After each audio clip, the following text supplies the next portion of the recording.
Today I was scrolling on Instagram and Rob from Gemini Pickups posted a Carvin electric guitar. And I commented, hey, I have a Carvin. And he said, oh man, when I was growing up, I used to eat up those catalogs. I probably have 1,000 of them. And so I said, oh, you know what, me too. And so I got to tell the story and I got to show you all the guitar, right? So from the mid 80s to the mid 90s, I lived in Brazil. And then just like any other person learning to play guitar, I consumed Guitar Player and Guitar World magazine, which my mom's friends would send to me from the US. Long story there too. But anyway, obviously guitar heroes for me at that time were Stevie Ray Vaughan, Joe Satriani, Eddie Van Halen, right? And so I used to get the Carvin catalog also.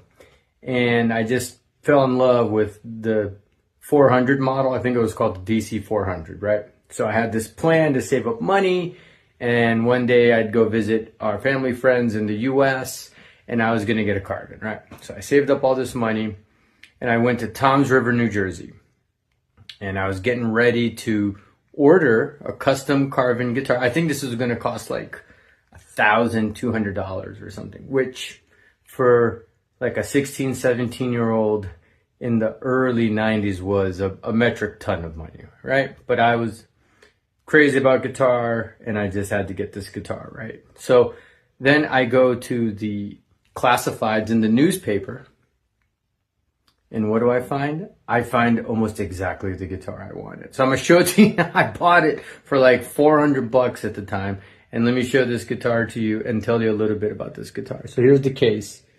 And today when I was thinking about this guitar, I realized that it just sort of represents all the guitarists that I liked at the time, right? So like I said, I was crazy about Eddie Van Halen, Joe Satriani, and Stevie Ray Vaughan. And this guitar is sort of a mix of all of those. Like Stevie Ray had things on his case and on his guitar, and he had these big stickers on them.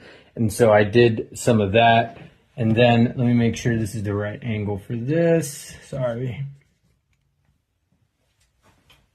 Let's open this up.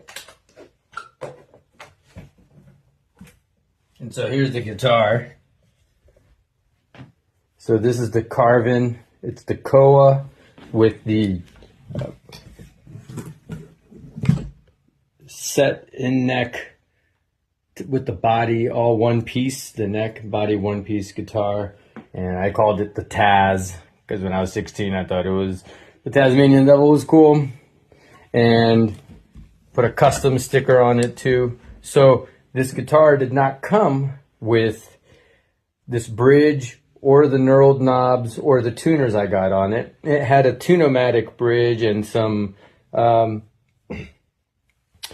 knobs, and I don't know what the tuners were.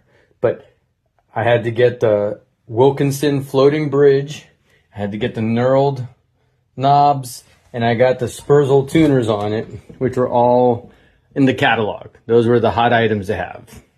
And it's got 24 frets, so that's why it's got like sort of the Joe Satriani kind of vibe. 24 frets, kind of looks like some of his guitars also. It's got the Koa body though, and it says custom on it, and it's got like a Fender style bridge. So it really was a mix of all those guys. So here's where the story also gets a little bit crazier. This guitar was, like I said, I bought it from the classifieds expecting to buy a brand new version of almost exactly the same guitar. And in Toms River, New Jersey in the mid 90s, who had a guitar shop?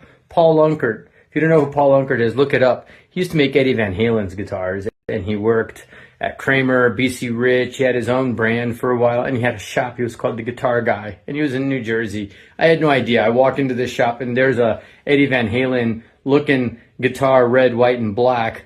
I'm like, what's the story with this, dude? He's like, well, I used to make Eddie's guitars. I'm like, what? Okay. This one was made at BC Rich out of spare parts, and then he finished the way he used to finish Eddie's guitars, which was sort of without a sealant at the end, so it was kind of rough and everything. I had that guitar for several years. I'll post a picture of myself playing it here also. I since sold it. Maybe not a great decision. I just felt funny playing that guitar in public and people expecting me to play Eruption, and I can't play that to save my life, anything like that. So I I sold the guitar to someone who really loves it now. So anyway, do you have a Carvin or some sort of wild guitar story like that? I would love to hear it. Peace.